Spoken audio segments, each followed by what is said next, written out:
Greetings, everyone. I'm Laura Czerniewicz. I'm delighted to be part of this event. Thank you to the ICDE for the invitation. That's my Twitter handle, and that's the link to the slides. There are some references which might be useful.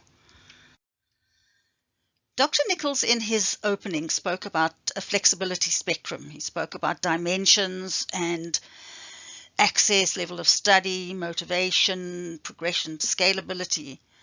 And I would like to say yes, and let's consider flexibility in terms of flexibility and equity. We know that inequity and inequality is a global scourge. The UN Secretary General pointed out that the digital divide in today's world is devastating, and that digital inequality is one of the wickedest policy problems. That's the context of this discussion today. It's interesting that at my university, the University of Cape Town, very early on during the pandemic, the Deputy Vice Chancellor for Teaching and Learning commented that the virus has aggravated social inequality to a point where flexibility has become a necessary part of good teaching. And that's the focus of my thoughts today, especially regarding whether equity will continue to be an important part and whether flexibility regarding equity will continue going forward. Just to stop a moment and to define the difference between equality and equity. Those of you familiar with running will recognize that having exactly the same starting point as in the first image, in fact, disadvantages people who will have longer and harder to run. So an equitable starting point, which is the one we find in the second image, gives everyone a fair chance. And that's how I will be using both terms, but in fact, equity ensures that everyone has a fair chance on their terms. It's been striking during this period of the pandemic, the extent to which COVID has exposed the global inequalities in the higher education sector. They were there, but particularly residential universities have been able to mediate and to address and sometimes to mask some of the differences and the disadvantages in the student body. There have been a lot of examples on Twitter where lecturers have commented on the challenges they faced. And here's an English lecturer saying, "This is really hard. This is tough, where I know that I'm going to be preparing a university seminar knowing that some students will not have continuous access to a device." And that's one of the challenges of teaching in such a deeply inequitable situation. And I want to stress, it's not just South Africa. Obviously, South Africa is an extreme case, having, unfortunately, the most dramatic and worst Gini coefficient in the world.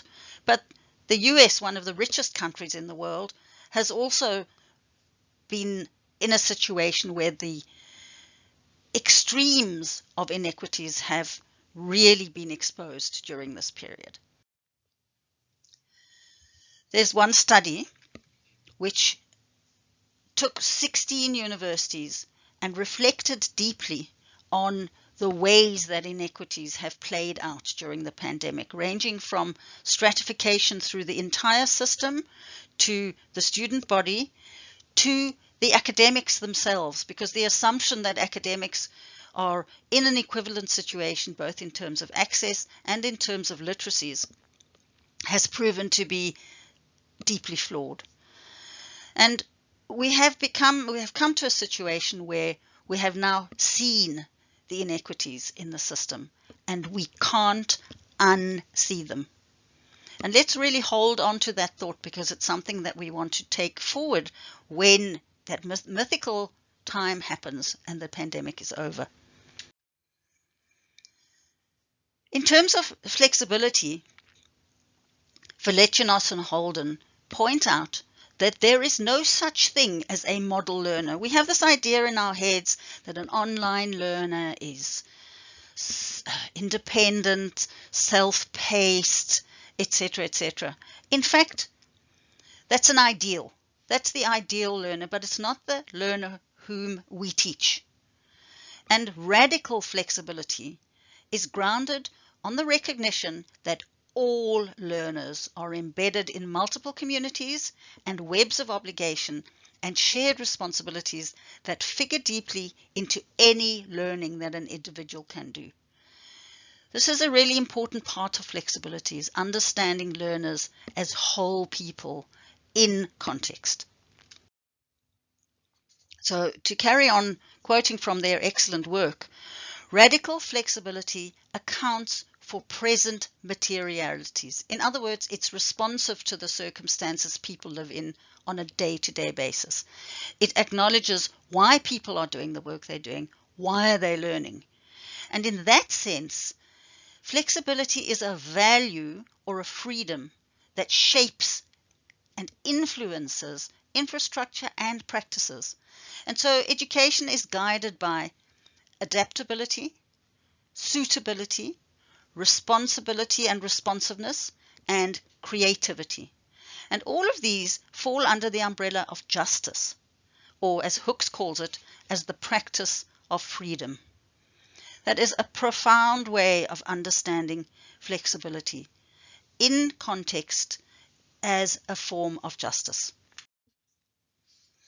What we've seen during the pandemic has been what is possible.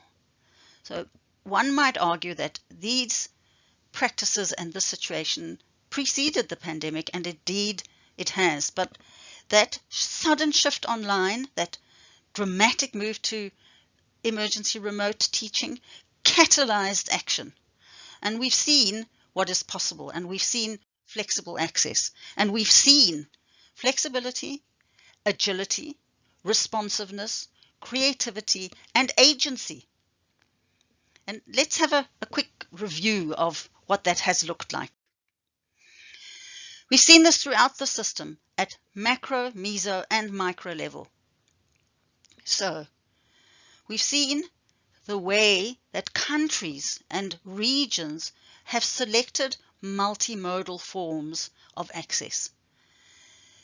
In many educators' mind, the shift to emergency remote teaching has been online. But in fact, what's been really interesting is the extent in different places and at different levels of the system, other modes have been used. Radio, for example, in Africa has been highly used. Television in Asia. And it's really mostly in Europe that online has been widely used. And let's not forget paper-based learning. There have been instances where universities have used all of these, in fact, and devices and paper packs have been couriered to students in remote places. So we've seen a flexibility and a multimodality of access. We've also seen governments take action. So it's not simply been in the hands of universities, and it's definitely not simply been in the hands of companies. We've seen, for example, here is a case where in South Africa it was legislated through a government notice that electronic communication services licensees must provide zero rating access to local educational content websites. And one might ask if that is possible for a government to make a legislative choice for the public good and for education for all, as in the SDGs, whether that cannot be something that can be done in the longer term.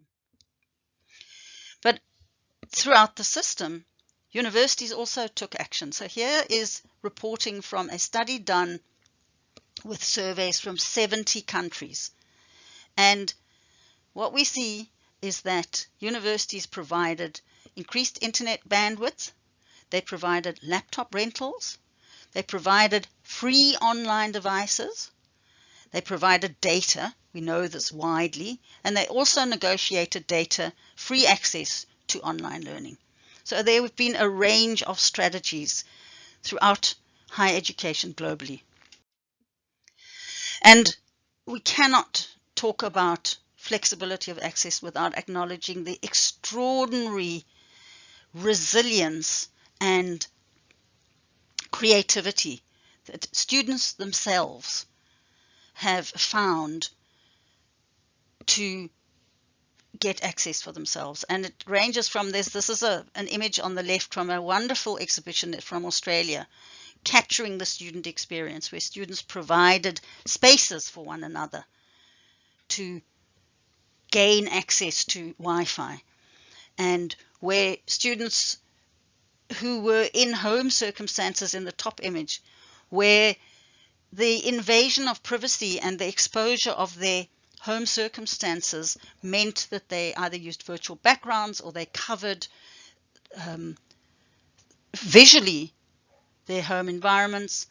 We've seen situations where students had no electricity and they were studying entirely on data, using data. And the tree actually speaks to the examples we know of where students literally would climb a tree to get access to connectivity.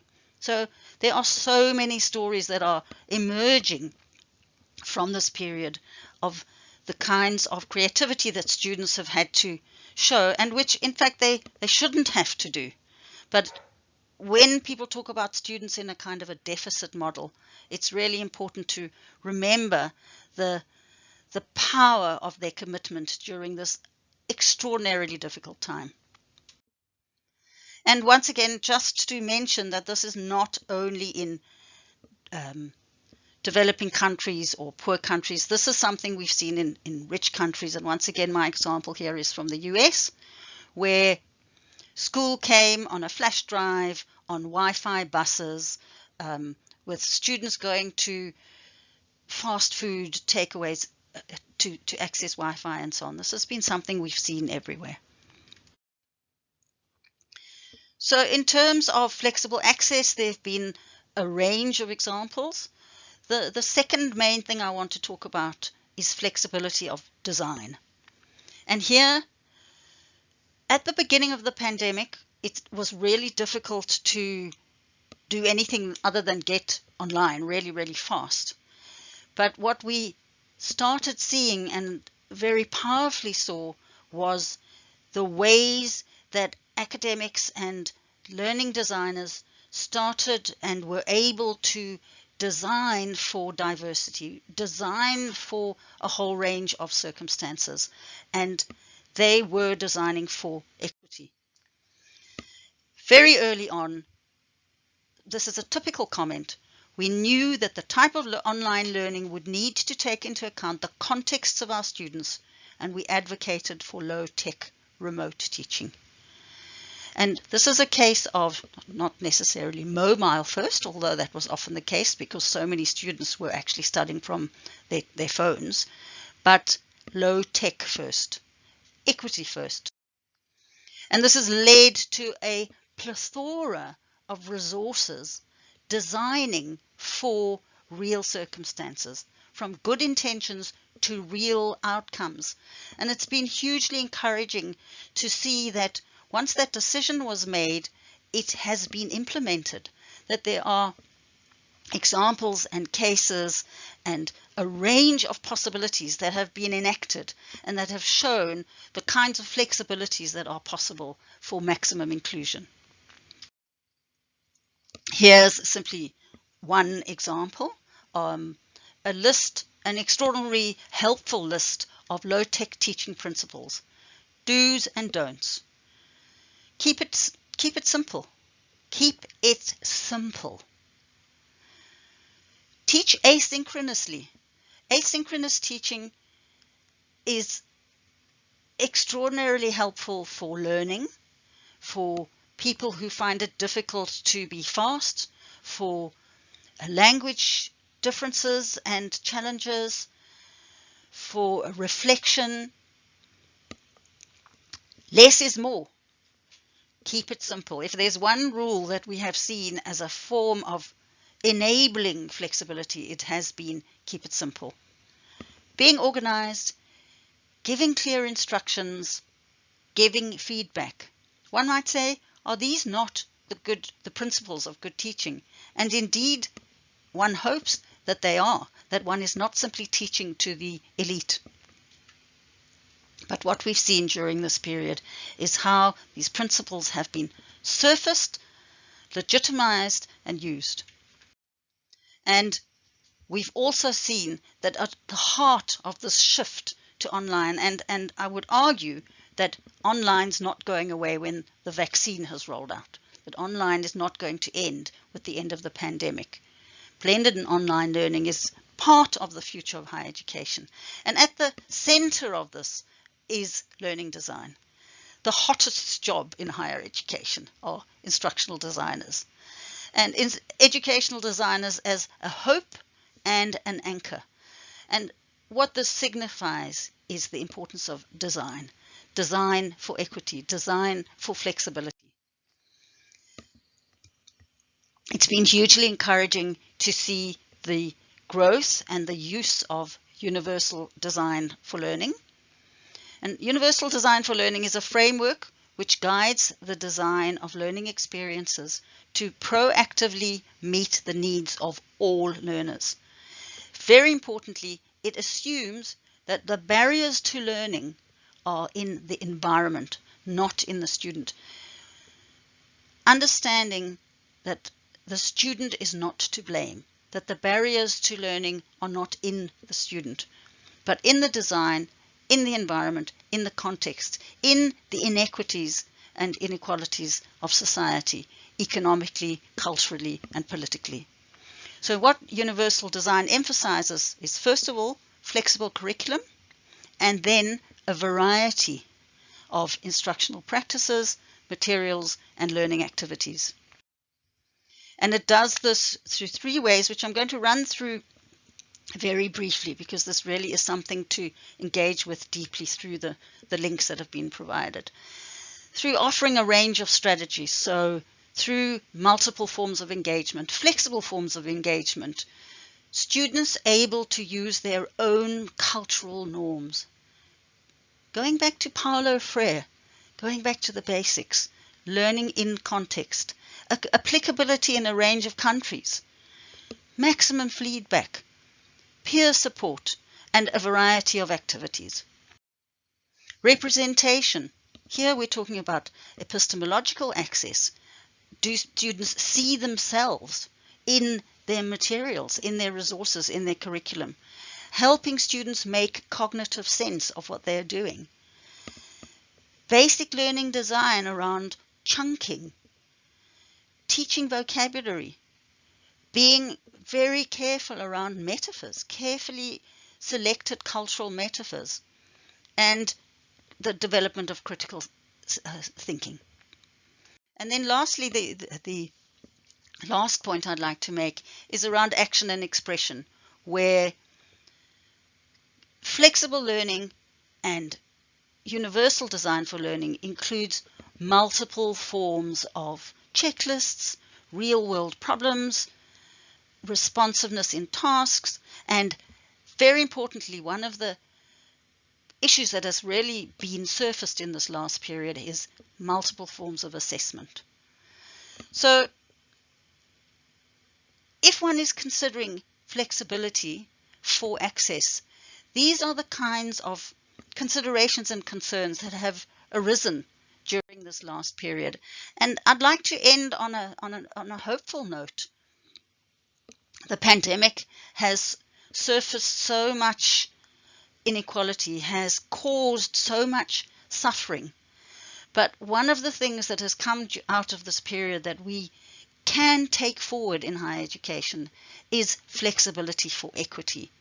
And we've learned so much in higher education as educators and as academics about how to do this in ways that we can share with one another, that we can feel optimistic that something powerful and positive for higher education and for society might come out of this period.